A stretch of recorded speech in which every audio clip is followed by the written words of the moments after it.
Eggshell Disappear. What do we need? Let's get started. Pour some vinegar into the cup.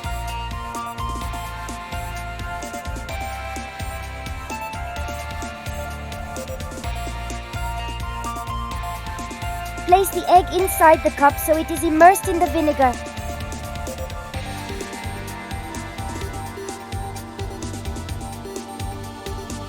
Leave it for 3 days.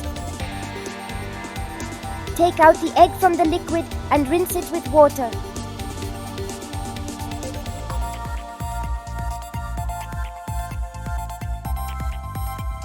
Did you notice that eggshell is no longer there?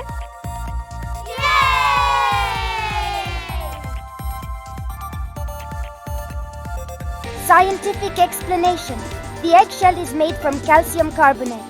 The vinegar dissolves the calcium carbonate. Likewise, our teeth reacts the same with fizzy drinks. That is why we should avoid drinking them.